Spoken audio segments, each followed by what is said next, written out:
Morning glory, America. I'm Hugh Hewitt inside the Beltway. I am so proud of Kevin McCarthy.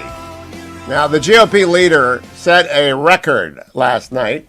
At 8:34, he took to the floor of the House, and he gave it up moments ago as dawn approached the Capitol, and after Steny Hoyer, the number 2 Democrat under Nancy Pelosi. By the way, Pelosi and Hoyer hate each other. It's really terrific. They wanted to spend the inflation train. They wanted the inflation train to leave the station last night in the dark of night. They had all the votes lined up to spend or to pass a House bill that spends $2 trillion. That will never get out of the Senate. They'll change it. If anything gets out, they'll be completely different. But Nancy Pelosi wanted to spend Thanksgiving bragging. And she will. She'll eventually get to spend Thanksgiving bragging about destroying the lives of average Americans with inflationary pressures off of the chart. But without warning, Kevin McCarthy took to the floor at 8:35 or something last night, and he only gave it up moments ago, setting an all-time record because the leader of both parties can talk as long as they want. And so he wanted to make sure they passed it in the daytime, not at night. And so now they're going to spend this $2 trillion. It's actually more like $4 trillion if the House bill gets through. And he began last night this way. Cut number 23. Mr. Speaker, we are minutes away from voting on a $5 trillion, more than... Stop. Little did they know that minutes away was hours away. McCarthy set an all-time record for a House floor speech. Started over, cut number 23. Mr. Speaker, we are minutes away from voting on a $5 trillion, more than 2,000-page bill. The House is not in order, Mr. Speaker. Spend.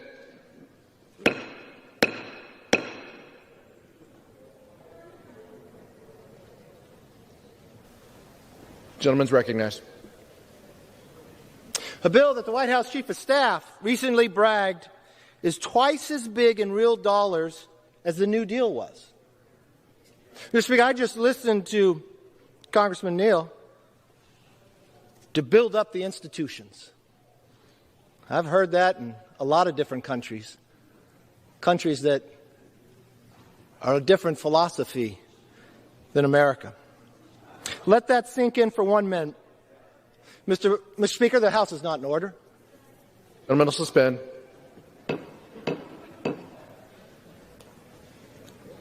Gentleman's recognized. Let that sink in. More than 2,000 pages, $5 trillion, twice as big in real dollars as the New Deal was. Let me be clear. Never in American history has so much been spent at one time. At one time. Never in American history will so many taxes be raised and so much borrowing be needed to pay for all this reckless spending. I listened to my friend Steny Hoyer earlier. He started his speech by stating this date, because this is the date he's going to tell his children's children where he spent all that money. Every page of all this new Washington spending will be paid for or borrowed from you, the American hardworking taxpayer.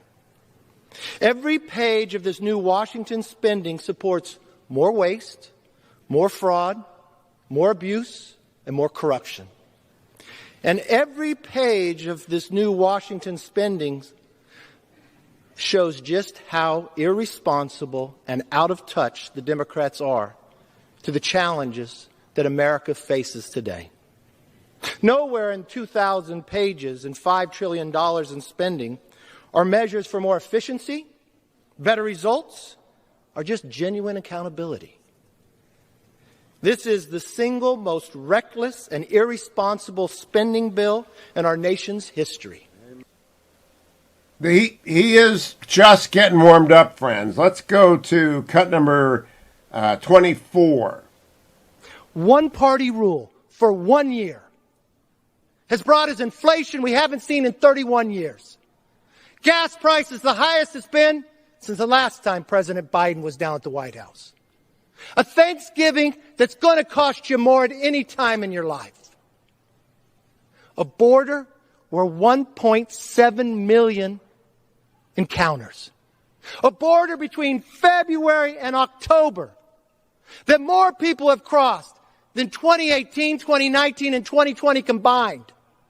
And Mr. Speaker, the closest the president has ever been to the border in 42 years is to drive through El Paso. Cut number 25, Kevin McCarthy. I want to apologize to the staff. You do a great job. I owe you another dinner. We might make her pay if I win the bet. We'll be all right. We can go any other time. You're working late. You didn't count on this. Personally, I didn't think I can go this long.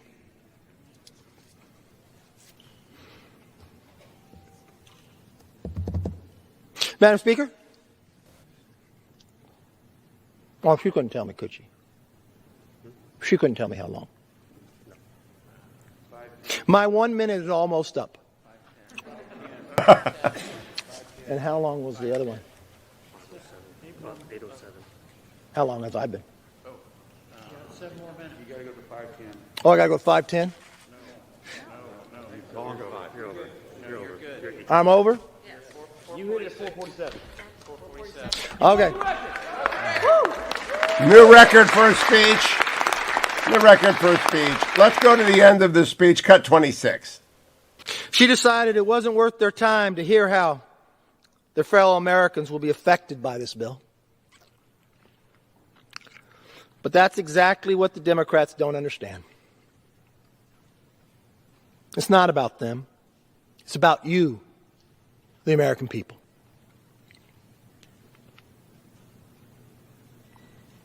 This is the longest 1 minute I've ever given. It's the longest 1 minute ever given in this body. There's a reason why. This is a tipping point.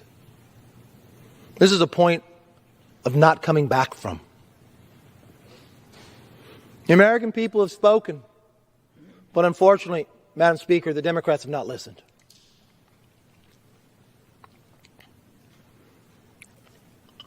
I tried to stick to the facts. I did not yell back when someone told me I couldn't look at them or they heckled me. I simply asked the Speaker that the House was not in order. I don't know if he set a record this night, but I imagine it came close to trying to get the House in order.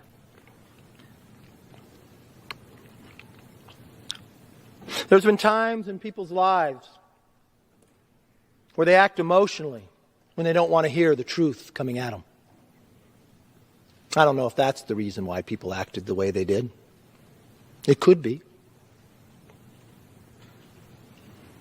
I don't believe ill will on them. I won't bring a censure.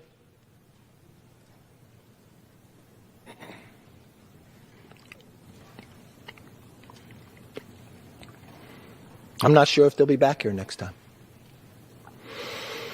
This evening showed that no matter the time, the day, or the circumstances, House Republicans will always fight for you, fight for your family, and fight for our country. With that, Madam Speaker, I yield back. Longest speech in House history as Kevin McCarthy throws a log on the track. The Democrats will clear it off. They'll be back. They will spend an inflation-inflaming $2.4 trillion or something. The CBO doesn't know what they're doing. It's probably more like $4 trillion. But, because of that, a lot of people will say, what's going on? And then Joe Manchin's going to think about it. If you're in Wheeling, friends, call Joe Manchin. Tell him to say no, not now, not ever, never. If you're in Arizona, call Kirsten Sinema and say no, not now, not ever. If you're in New Hampshire, call up Maggie Hassan and say you're toast. If you're in, it won't matter. Raphael Warnock will vote for it no matter what in Georgia. No matter what you do, call him up and say not now, no, never, never. I'm Hugh Hewitt. I'll be right back. Welcome back, America. It's Friday, and even though Kevin McCarthy is in for the Hall of Fame of long speeches in the House, we must turn our attention to the Friday before Thanksgiving. Traditionally a great launch weekend for movies at the theaters. Sonny Bunch, our resident movie critic, He is the host of Bulwark Goes to the Movie and Across the Movie Aisle. You can follow him at Sonny Bunch on Twitter. Joins us to tell us what we can go see this Friday, Saturday, Sunday, Monday, Tuesday, etc. Good morning, Sonny. Happy Thanksgiving in advance to you. Hey, Hugh. How's it going? Great. You sound sleepy. Exclusively in theaters right now. Exclusively in theaters right now. After a long delay, after a year plus delay, is Ghostbusters Afterlife, the new Ghostbusters movie. Now, as you may remember, Hugh, the Ghostbusters has turned into a weird cultural football, a weird kind of hot potato. There were the two movies back in the 80s, the two originals. The first one was one of the biggest comedies of all time, like one of the highest grossing films of all time at that point. And you can't get Stay Puft Man out of your head. Stay Puft Man is in my head forever. But you're right. It was great. It was big. It was important. And then there was a sequel in 1989, not as well loved. But then in 2016, I believe, there was a not quite sequel, more of a reboot, came out, starring a bunch of women, and people were angry about this. People were angry that women were the Ghostbusters, and also that they were endorsing Hillary Clinton. It turned into a huge political fight, and everybody got very mad. And it was a very silly fight because that movie was just not very good. It wasn't terrible. It just wasn't that good either. And there is still some residual after effects from that is hitting this movie. I think some people are reacting to this movie as a continuation of that fight, and that's silly because what Ghostbusters Afterlife is a direct sequel to the original Ghostbusters, which is very weird. It ignores all of the other stuff. It doesn't even mention the second movie with Bill Murray and Harold Ramis and Dan Aykroyd and the rest. This movie picks up almost. I would not say it does not pick up exactly where the previous one left off. It picks up about 40 years later. As the film starts, a shadowy figure is running around in a field. He's trying to trap a ghost. Something very scary is happening, but he fails. And after he fails, a family, headed by Carrie Coon as a single mother and her, 11 or 12-year-old daughter, McKenna Grace, and their 15-year-old son, Trevor, who is played by Finn Wolfhard from Stranger Things. They move out to this shadowy little town, this tiny little town, and weird things start happening. Turns out that Carrie Coons, who plays the mother, her father was Egon Spengler, the one and only Egon Spengler, played by the dearly departed Harold Ramis, and he went out to this tiny town in Oklahoma because he believed that this is where the ghost apocalypse was going to happen.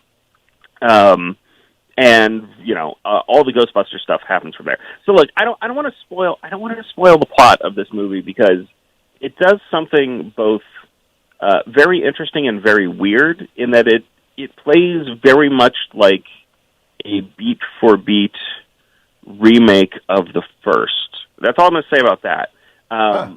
What I want to talk about instead is the tone of the movie.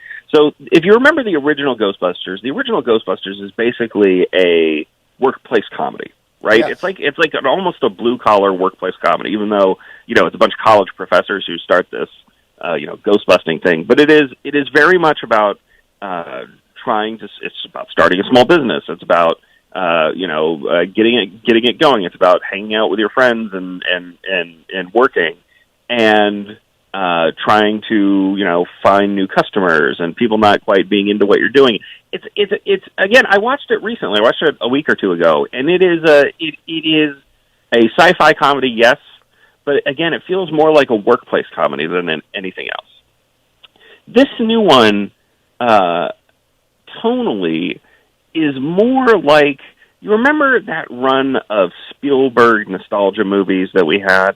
Movies like Super 8 or Tomorrowland, where kids, kind of confront a big, gigantic evil, and they have to come together and through, the goodness of their spirits, defeat the horrors of the world. That is. Well, I don't, but I'm sure they exist. I don't remember them, but I'm sure they exist. Well, sure. So, but there was a series of movies that called to mind E.T. and Close Encounters of the Third Kind, with that kind of, again, there's like a Spielberg nostalgia to it. It has that kind of Spielberg 1980s feel.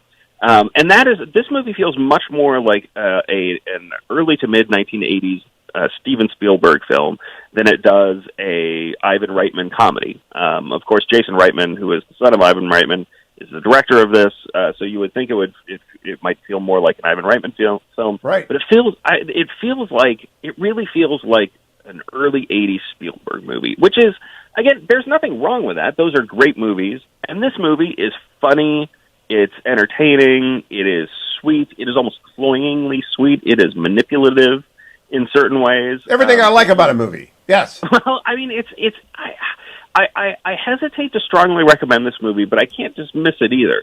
I feel like it's going to be really loved and really hated.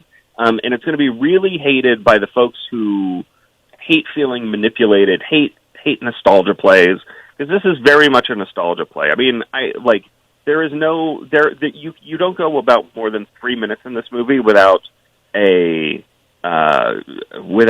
somebody doing something that is like, hey, remember this from the first film? Just one small example. When the family gets to their new home in Oklahoma, they walk in through the doors of this dilapidated barn house type structure, and they start looking around, and immediately to the left, as you walk in through the door, there's a giant stack of books, just a giant stack of books. And if you've watched Ghostbusters recently, you'll remember the scene in the library where there's a big stack of books, and one of the characters mentions, like, oh, this is just like the book stacking of 1912, and Peter Venkman kind of deadpans, yes, no human could possibly stack books like this. That sort of reference is present throughout the movie. So there are two questions, Sonny. Should we watch Ghostbusters, the original, before we go to see this Ghostbusters? And secondly, will the Hugh Hewitts and Sonny Bunches of 3 decades from now be talking about this movie? I'll answer your second question first. I think the answer is probably no. It's an entertaining movie. It's fine. But the reason it's a no is for the same reason I would say you don't really have to watch the first one unless you want to catch all of those little references and little asides. Because this movie will remind you of everything from the first one. I'll just put it that way. I don't want to spoil it. I don't want to spoil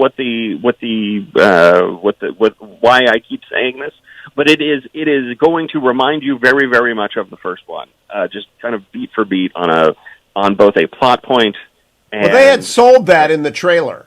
The trailer sold that, and without telling us who the mystery guest is, they kind of intimated who the mystery guest is, and so we don't know. I don't know. I'm glad you're not telling me, but I'm going to go see it because I love Ghostbusters. I mean, I love Ghostbusters too. I love Ghostbusters, and I really enjoy the first sequel as well, Ghostbusters 2.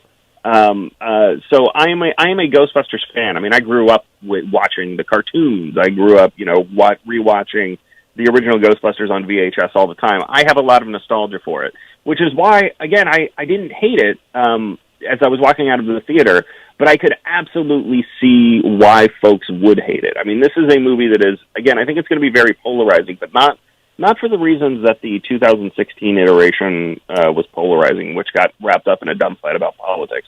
I have a prediction, Sonny. It's going to be the most successful movie since the pandemic.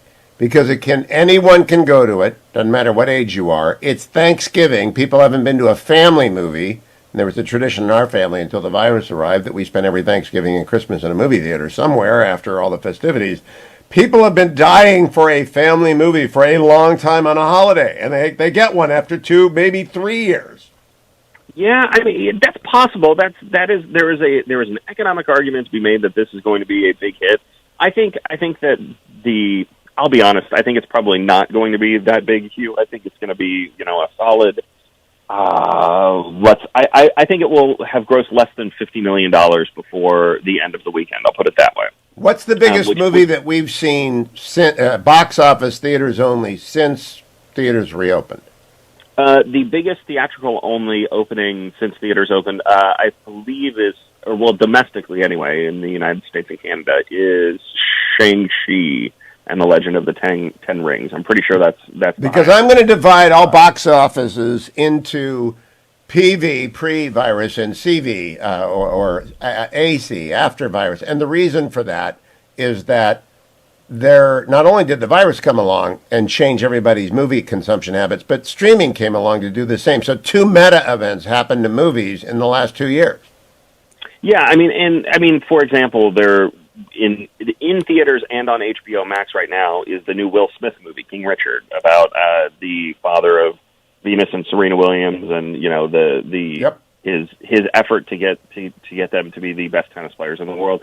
So that movie is going to be on HBO Max, and it's going to be in theaters, and nobody's going to go see it in theaters because everybody's going to be like, well, this isn't a big spectacle movie. I don't need to see this in a movie theater. I'll stay home and watch it. And I think that is also going to be a good family movie. I mean, that is kind of a classic sports underdog type story. But it's not a spectacle. You don't need IMAX the way we did for Dune. Right, exactly. Yeah, so I mean, Shang-Chi is the biggest. All of the Marvel movies, actually, the top 3 movies right now were all either Marvel or Marvel adjacent. It was Shang-Chi, Black Widow, and Venom 2, Venom Let There Be Carnage, are the biggest movies of the year so far. So I'll be honest, I don't see Ghostbusters Afterlife dethroning any a those films. But maybe I might be wrong. Maybe we will find out next.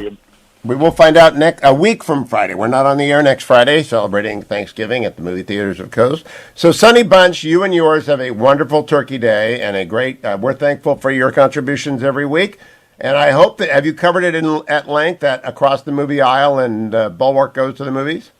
I believe our next episode we will be talking about Ghostbusters Afterlife. Yes, and Sonny Bunch, Richard, we're going to be talking about that as well. So, I thank you. Have a great Thanksgiving.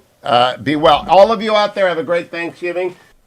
Welcome back, America. It's Hugh Hewitt, joined now by Doug Lesmerises. He is the co-host, along with Shahan Jayaraja, of the College Football Playoff Show. He's the author of, well, I don't know what happened to The Road to Ohio State. It was here. There it is. The Road to Ohio State. I only want to plug in a great Christmas present for everyone who really bleeds Buckeye red. Doug, you and Shahan apparently have renamed this the College Football Playoff Survival Show. Is that just for a week? No, it's actually the College Football Survivor Show because some folks weren't too happy with us using the word playoff in it. So we reached an amicable agreement to slightly change the name. Oh my gosh, all that intellectual property blown up. The College Football Survival Show? Yes, sir. All right, the College Football Survival Show. It doesn't change my interest, though. What game mattered the most last week? What game matters the most this weekend, Lesmerises? Tough break for Oklahoma last week. They kind of proved the committee right? They've been undefeated and ranked number 8. It's like, man, this is a Power 5 team ranked that low, and then they went out against Baylor, and Baylor was clearly better than Oklahoma in every phase of the game. So Oklahoma lost. Oklahoma's not completely out of it. They've got Oklahoma State next weekend to end the regular season, so there's still a chance there. But Oklahoma kind of, proved everybody who doubted them that those doubters were right. Doug, last week I told you that people go out on the ice in movies. Somebody always goes through the ice. They went through the ice. I think Oregon goes through the ice this week. It's tough. Oregon, I think, still is better than some people believe. They lost their game earlier in the year when their offensive coordinator, great play caller, had a medical emergency, wasn't at the game. They've been better now that he's back again. They have a freshman running back that's helping them out. But Oregon is the number 3 team in the country, and Oregon is an underdog against Utah this week. So there are a lot of people who don't believe in Oregon, but all this is good news for Cincinnati, right? If you like the underdog, Oklahoma losing was really good for Cincinnati. If Oregon loses anytime in the next 3 weeks, it really clears the path for Cincinnati. Now, Doug, I am one of those people that want Ohio State to play Georgia in the first round. Before anyone gets hurt, before anyone gets beat up, after they can scheme exclusively for that. So we really got to root for Oregon. But I like I like a 2 SEC, 2 Ohio team playoff. That's sort of like my dream situation. No, and that's definitely on the table for you. And again, Cincinnati played Georgia in a bowl game last year, played them really tight. We know Ohio State's history to play out with Alabama. They're 1-1 against each other. That's definitely on the table. But Ohio State has to take care of business this week. The Big Ten champ is going to get in, right? Since the Big Ten is a point. But it's Ohio State versus Michigan State this week, and then, of course, Ohio State, Michigan next week. 2 top 10 games in a row for Ohio State. It's not going to be easy. Now, we will follow him. We will check in. I think Michigan State. I know you know that there's a curse on Ohio State when one of their former assistants comes back, and that's going to happen this weekend. But I have to hit the turntable and scratch the record, Doug. This is for the Browns fans out there. All right, lifelong Browns fan, season ticket holder on the 50. They're 5-5. What are they going to finish at? That's a great question. I think they still have a chance to get to 10-7 and make the playoff, but they have to get healthy, right? They have to get healthy before they can get better. Nick Chubb, their great running back, should be off the COVID list and available Sunday against Detroit. They're playing a winless Detroit team on Sunday, which is a nice get healthy kind of game. And then they play Baltimore twice in the following 3 weeks. The passing game is non-functional to a large extent right now. They don't threaten anybody down the field. Baker Mayfield clearly is still not healthy. I think Kevin Stefanski, their head coach, is so efficient that he doesn't let it go enough. So they've got to find themselves, but they got to get healthy first. And they didn't have their running backs last week, and Bill Belichick steamrolled. Okay, this is usually a college football survival show segment, but now I'm going to make it an Orange and Brown podcast segment. I listened to You Got to Watch the Tape. The first one I've listened to since the Patriots demolished my dreams and ruined my year. And God, I hate Belichick. I hate Belichick so much. But in any event, I did listen yesterday, and poor Scott Patska, your colleague, you were yelling at him because it was so obvious that we don't throw to the wide receivers. What's the problem?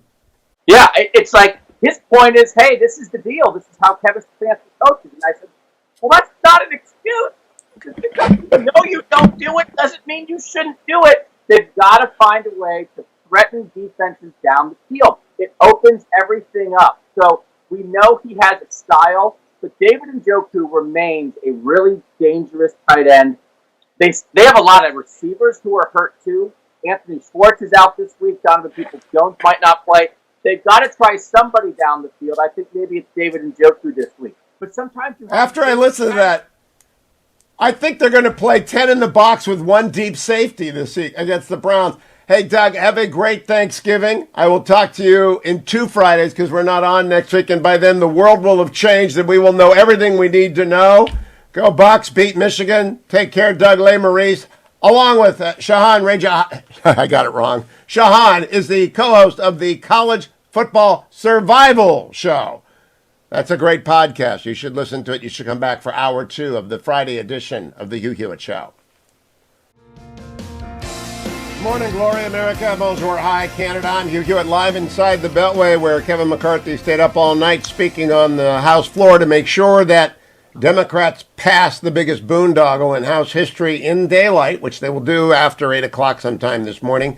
In it will be $200 million for the Presidio, a park in Nancy Pelosi's famous San Francisco.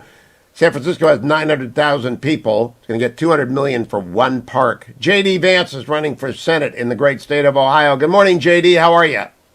Good morning, Hugh. How are you? I'm good. Do you think Sherrod Brown is getting $200 million for milk? And we got a park in Youngstown that could use $200 million. Something tells me he's not. What do you make of this? You're running for Senate in Ohio. You were at the debate I did a couple of weeks back. I was talking about this race yesterday with Ted Cruz about how interesting it is. One of the key things will be distinguishing one from another. You get the first bite at this apple. What do you think about this bill that's on the House floor? Well, I think it's a disaster, and at the end of the day, Hugh, like what's basically happening is that the park is just the smallest example of this, but this is basically a massive effort to reward Democrats at the expense of the country at large, right? So we of course we need infrastructure in this country. But instead of spending a few $100 million on the things that we need, this is basically going to do a few different things. I mean, one, it's going to send the entire, like, hundreds of billions of dollars to an electric vehicle industry that's primarily manufactured and created in China. So they say they're helping the environment, but they're spending billions of dollars on the dirtiest economy in the world. It's going to put us further in debt. And of course, at a time when we have skyrocketing inflation, it's going to spend a lot of money, not on fixing our supply chain crisis and actually getting things in the United States, but making it harder for Americans to buy things here, which is going to further drive up the cost of goods and services. So I just think it's a disaster. And actually, was really impressed with Kevin McCarthy for actually forcing the Democrats to do this in broad daylight when they're going to get a little bit more open coverage about what they're doing. Well, I think the key that now is ahead. The bill will pass the House in a couple of hours. Kevin kept it going long enough so that everyone would see it in the light of morning and they'll be focused on it. And I'm picking on, you just mentioned electric cars and the subsidy to China. I'm picking on the $200 million for the Presidio, even though that's 1/1000th of a $2 trillion bill, which is really a $4 trillion bill, because it just goes to show there isn't an American walking around wondering, how do we spend $200 million on the Presidio? It's a nice park. I've been there. But it's just absurd. It's all absurd, J.D. Vance. And I sensed from your presentation at the debate that Aaron Barr and I moderated, you're running on the absurdity of Washington, D.C. and its disconnect from the average Ohioan. Yeah, that's exactly right. I'm running, one of the things I talk a lot about, Hugh, is just the fundamental fraudulence of the leadership of our country. Mark Milley presiding over a disaster in Afghanistan while he's lecturing his own troops on white rage, which I think is a fake problem. We're spending $200 million on the Presidio when we have real problems in this country, and our Congress seems totally unwilling to actually focus on that stuff or even discuss it openly. I mean, what problem that the average American faces? Think about this, Hugh. We have skyrocketing inflation. We have a country that basically looks like it's on the run on the world stage. We have a rising China. What one of those problems does this bill actually solve? What it solves is a series of pet projects by Nancy Pelosi, by AOC, by the leadership of the Democratic Party, but it doesn't solve the real problems that the American people are facing. And it also puts us further in debt at a time when we have finally, I think, started to realize in this country that we're spending way too much of the next generation's money. Now, as I said in the first question at the debate, you are likely, if you're the nominee, you are likely to run against Tim Ryan, who's a formidable candidate. Tim Ryan's going to vote for this. I don't know how Tim Ryan votes for this because Youngstown, Warren, his district, especially Warren, they could use $200 million. There's a lot of things you could do in Warren and Youngstown for $200 million. What do you think the people of the Steel Valley are going to think about this absurd boondoggle? Oh, well, I think that it's not going to go well for him. I mean, look, Tim Ryan is in a tough spot because he's trying to run as a reasonable, moderate Democrat at a time when the National Party has gone completely off the rails. They've gone off the rails on cultural issues like critical race theory and on economic issues like this particular bill. And I think that what Tim Ryan is unfortunately going to confront is that voters are going to ask, why should I promote somebody upwards who's failed? Typically when you fail, you don't get a huge promotion. That's basically what Tim Ryan is saying. Look, millions of American manufacturing jobs have been shipped overseas. Of course, Youngstown has been slammed by that as hard as any region, any city in the country. And yet this guy wants a promotion. It just doesn't make any sense. And this bill isn't going to make it any easier for him to make that case. Now, there are 6 people, all of whom have resources, all of whom have lanes, all of whom have pitches. How does the Ohio GOP Senate primary look to you? We are now 6 months out. I mean, look, I think it looks good for me. If you look at the polling, you look at the fundraising, you look at just the momentum and energy of voters, I think that we're clearly the candidate to beat in the race, and that's great. What I've realized about politics, and of course this is the first time I've ever done this, Hugh, is that people are so desperate for people to move a little bit past the slogans and the talking points and just speak to them honestly about the real problems that we're facing. We all sort of have similar values. We all want the country to go in a similar place. But at the end of the day, like the way you get there is by being honest about what's really going on in this country. And it's I think that's what I'm trying to do. I'm trying to get past the RNC talking points and just be honest about the country's problems. And I think that's serving us very well in this race. Part of your appeal is that you were in but not of Silicon Valley. I listened to a speech by Jeff Bezos yesterday, getting very excited about SpaceX and Space Blue and Blue Origin, all that stuff. There are people in the Valley who really do look out 100 years, but they're not in politics. Those people have nothing to do. I don't think politics actually is within 100 years of where the economy is. You agree with that? Yeah, no, that's exactly right. I think it's funny. Going to space is one of the few very productive things that Silicon Valley has done. I wish that they spent more time going to space and less time addicting our kids to social media applications. Neither here nor there. But yeah, no, look, I think Silicon Valley, there are parts of it that actually do work pretty well. There are parts of it that are economically pretty prosperous. And I think there are lessons for us to learn here in Ohio, and especially just in politics more broadly, about how you actually make government responsive to the interests of the people, and not just, again, do the same things that we've been doing for 40 or 50 years while the country becomes less prosperous, less free, less safe. Now, you have to campaign in southeastern Ohio, which is basically Appalachia. You have to talk to the same people that Joe Manchin has to get votes from. How does Joe Manchin vote for this, J.D. Vance? It's really got nothing to do with the interest. It's inimical to the interest of West Virginia and large portions of Ohio. Oh, that's absolutely right. I mean, one of the ththings I think the bill will explicitly do and intentionally do is make energy more expensive in this country, which will, of course, hurt West Virginia energy workers. But you know this, Hugh.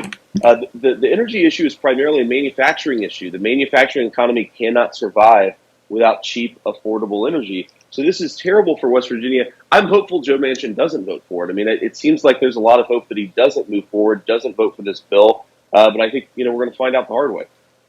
I actually think he's going to inevitably vote for some version of it, and we already have inflation. JD, last question as we come up to Thanksgiving. What is the inflationary environment in the Buckeye State? I know what it is in California. Generalissimo just paid $5 a gallon for gas. What is it in Ohio? Yeah, it's bad, Hugh. It's bad if you want to put food on the table. It's bad if you want to fill up your car with gas. It's bad if you want to buy a new appliance for your home. It is just all around bad, and it's especially bad. This never enters the conversation, so I try to make it. It's especially bad for seniors living on a fixed income. As you know, you've got a lot of grandmas and grandpas, like my mama and papa, who are taking care of kids who have been orphaned by the opioid epidemic. Right, there are hundreds of thousands of grandparents who are taking care of kids living on a single income, Social Security, maybe a retirement income on top of it. And those people are being slammed. Those are our people, Hugh. They're being slammed by this inflation. It's the thing that we never talk about. And I think it's so shameful that the Biden folks that pretend, that they always talk about how they look up for and they stand up for the American worker. But those are, I think, the most vulnerable American workers, and nobody's looking out for them. JD, let me underscore that in a minute. There are millions of Americans who are taking care of their grandkids. 100,000 people died of the opioid epidemic in the last year-over-year, April to April, 2020 to 2021. Those people had kids. Those kids are now being raised by their grandparents. And a lot of those grandparents can't go get a job, JD. That's an excellent point. Do you talk about that every day? I do. Yeah, I talk about it every day. And obviously it's very personal to me. But I just think it's a hidden major social crisis in our country that you have these grandparents stepping up, and everything that they buy, everything that they need is becoming more expensive. It's a real shame, and it's getting worse because of Biden. I had not thought about that till this moment. You're absolutely right. JD Vance, have a great Thanksgiving. Follow him on Twitter at JD Vance. Follow me to the next segment of the Friday edition of the Hugh Hewitt Show. Welcome back, America. I'm Hugh Hewitt inside the Beltway on a night where Kevin McCarthy spent all night long on the House floor exploring the idiocies of the Build Back Better bill, which is about to pass in the House, probably sometime in the 9 o'clock hour this morning. I'm joined by Tennessee's great Senator Bill Hagerty. Good morning, Senator. Good to have you back. Good morning, Hugh. It's good to be with you this morning. I am talking specifically about the bill, but more importantly, I'm focused on one line. Now, it's a $2.5 trillion to $4 trillion spend. I don't know what it is. It'll get to your desk pretty soon. $200 million of that is going to the Presidio Park in San Francisco, Nancy Pelosi's park. What will the people of Tennessee think if $200 million goes to one park in San Francisco? Well, it's the same old story for us in Tennessee. The flyover states subsidize the blue states time and time again. You've seen the infrastructure package come through with massive subsidies going to Amtrak. That will have no effect on the people of Tennessee. Chuck Schumer builds in his special favors in his bill, just like Nancy Pelosi put her $200 million special for the Presidio into hers. What would $200 million do? I'm on in Nashville and Knoxville and Sparta. I don't know if I'm in Memphis. I think I am. But all over the volunteer state, what would $200 million in park funds mean to any of those cities? It would be a massive inflow of capital. It'd make a real difference in a town like Sparta. You can imagine, it would make a massive difference in any town in Tennessee. This is an amount of money that we would put to use responsibly. I'm certain that would get a much higher return on that investment than we possibly see out in San Francisco right now. So how does your friend Joe Manchin or any of your Democratic colleagues who aren't from New York and San Francisco, and this ought to be called the New York-San Francisco bill, how do they vote for this? I think it's going to be very difficult. Joe Manchin has had problems with this from the beginning. His constituents in West Virginia must realize that they are being sapped and we're being played for suckers on this thing. This is a massive giveaway to the blue states. We saw this happen back with the $1.9 trillion special that they shoved through in March, the blue state bailout, we called it. That went in, so much of that money went into the coffers of these mismanaged states like New York, Illinois, California. We in Tennessee, for example, have the strongest balance sheet in the nation.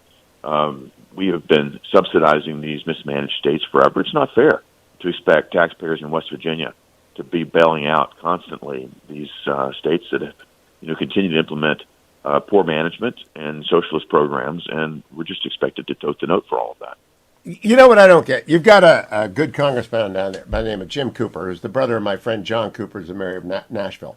I don't know how Jim Cooper goes home and expects to get reelected when his brother doesn't get any money and Nancy Pelosi's park gets $200 million. I think Jim Cooper's going to lose. I think Democrats have signed a suicide note with this thing. These are very tough conversations that need to happen, Hugh, and I appreciate your perspective on this. When I go out and talk about it, it's very hard to get the mainstream media to pick it up. We have a liberal media in Tennessee, as is the case in many places, that really doesn't reflect the population, but it's very difficult at times to get this word out. So I'm going to be doing my very best to convey to the public back home in Tennessee and across the nation how bad this bill really is. What a pork-laden, subsidy-laden product this is, and how, again, in Washington, they tend to mislabel bills and activities with some sort of high-sounding, title. But really what it is sheer pork.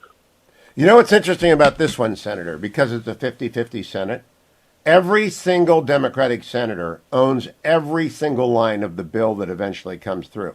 So if there's $200 million for the Presidio in there, that's Joe Manchin's Presidio. That is every Democratic senator's vote. They all can stop anything they want. So everything is owned by all of them. I know you've only been there a couple of years, maybe your first year. There's never been a situation, I've been broadcasting for 31 years, where every Democratic senator has to own every line of the bill. That's right, Hugh. It's a 50-50 Senate. And we'll talk about another dimension of that in just a minute, but you're exactly right. I was in a banking committee meeting yesterday, and all of the committees are divided 50-50 because the only reason the Democrats hold the gavel in a divided Senate, in an evenly divided Senate, is because Joe Biden holds the White House. But in the banking committee, I said all I need is one member of this committee to pick up the phone and call the White House and bring this craziness to an end when they put forward one of the most radical people possible to be the comptroller of the currency. We have this occurring time and again in the Senate. What is happening, though, is they are also abusing a very technical process called reconciliation. It's one of the few things that can be used in the Senate to pass an item on a 50-50 basis. Normally, the Senate requires 60 votes, but they're abusing reconciliation, and in doing so, they're going around all of the committees. So I sit on the Appropriations Committee. We would normally vet any spending package like this. It would go through a full committee process. There'd be discussion. There'd be due diligence. There'd be vetting. Instead, this is happening in back rooms, in the basement of the White House and over in Nancy Pelosi's office and Chuck Schumer's office, not going through the staffs, not going through the committees. And the result is massive unintended consequences. These things are not going to fit together right. It's going to be a complete mess. And this is the process that the Democrats have chosen, a very reckless process, so they can shove this through the same way they did Obamacare. It's one of these, from a timing standpoint, where you've got to pass it to even find out what's in it. And Kevin McCarthy spent over, 8 or 9 hours on the floor last night talking about what was in it. They barely had time to digest it. Well, my hat is off to the GOP leader in the House. I do want to know about the comptroller of the currency. She's not going to get confirmed, is she? It's just amazing to me that they would even have the gall to bring someone like this up. Here is a person whose policies are basically to centralize all banking in America. She wants to completely transform the finest, the most credible banking system in the world. Our financial markets are the envy of the entire world, at least the entire free world. What she wants to do is come back and put on a socialist-style program that would take all banking deposits and bring them under federal control. So the Fed would control your checking account, your savings account. My wife commented, she said, you mean it'd be like going to the DMV rather than going to your bank? Yep. Take care of basic functions like that? Good for Mrs. Hagerty. That's exactly what it would be like. Good for Mrs. Right. And anyone who's been to the Virginia DMV, or God forbid, if they survive the District of Columbia DMV, they're going to know what that means. That's what Biden's comptroller's vision of the banking system would be. She wants to use the Fed to go into the commodities markets and to buy and sell to rebalance prices. She wants central control of pricing. This sounds like, communist China, the Soviet Union. Centralized control, federal control of prices of major commodities. This is the step right into socialism again. And what she's talked about in terms of favorite industries, you recall Operation Choke Point, Hugh, I'm sure, back during the Obama-Biden administration. Yep. Operation Choke Point was a specific methodology where they could go in without any kind of congressional or legislative oversight and utilize their supervisory ability to come in and stop banking sectors that the Democrats didn't like. Think of gun manufacturers, gun shops. They targeted them, went to banks, and choked off their financing. Right now, what Dr. Omarova, the current candidate for comptroller of the currency, is talking about is choking off the coal, oil, and gas industries. We have quote after quote of her saying, this is the way you achieve your climate agenda. This is the way you achieve your green goals.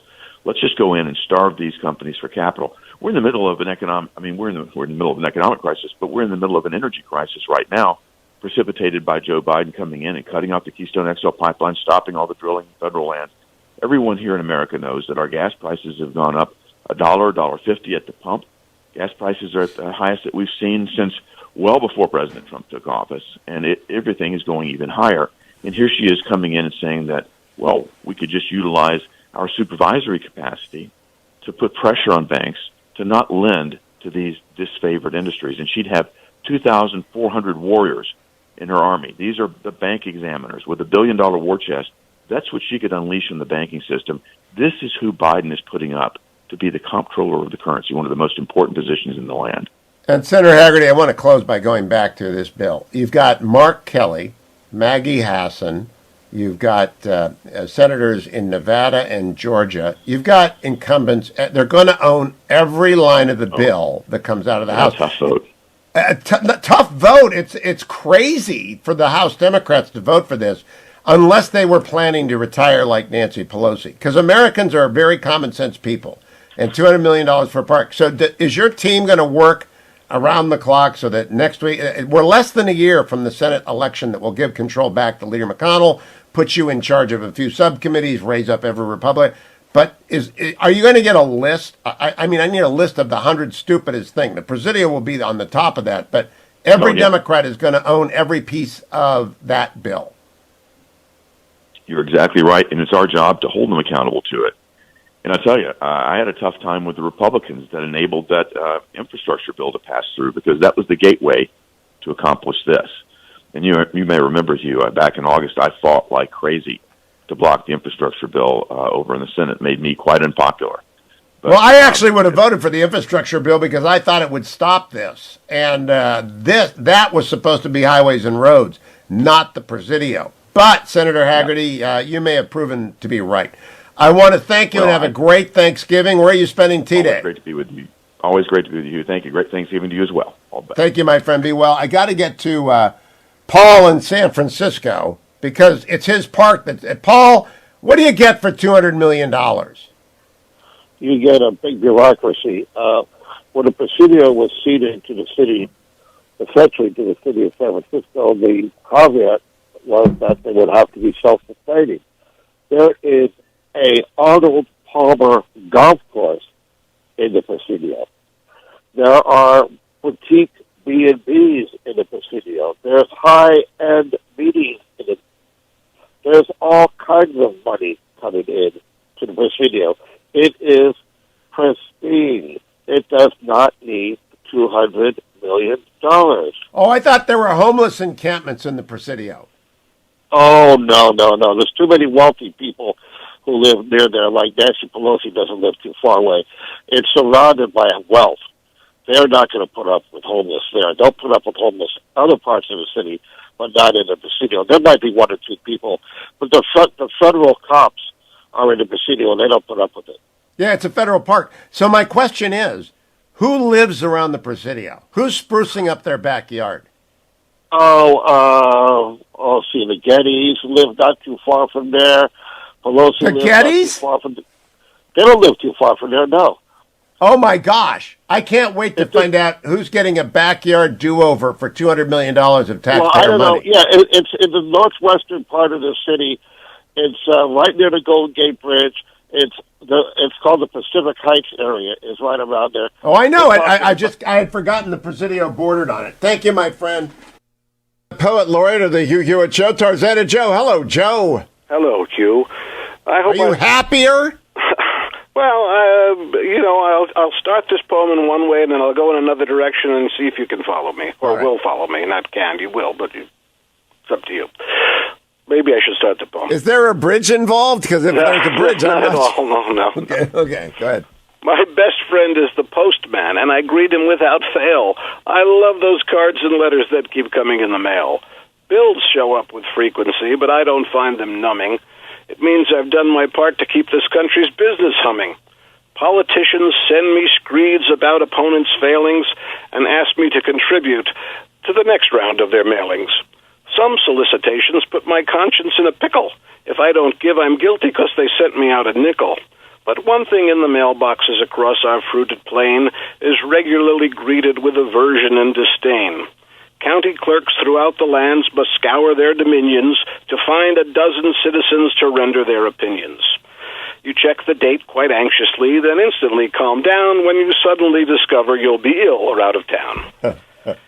Isn't it ironic, then, for trials in the news, so many are so willing to enunciate their views? They didn't hear the evidence, they weren't that committed, but know the guy they're trying should be sentenced or acquitted.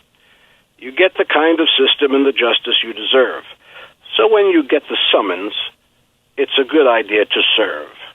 That's jury duty, not jury ditty. Jury ditty? Jury duty. Jury duty, or Run for School Board 2 by Tarzana Joe. Tarzana Joe, have you served on a jury? Yes. I told the story yesterday of my serving on a jury, and it was quite memorable. How many juries have you served on? I'd say I was voir-dired, I think, 3 times. I went to trial once and to verdict once. And in the verdict, what was the verdict?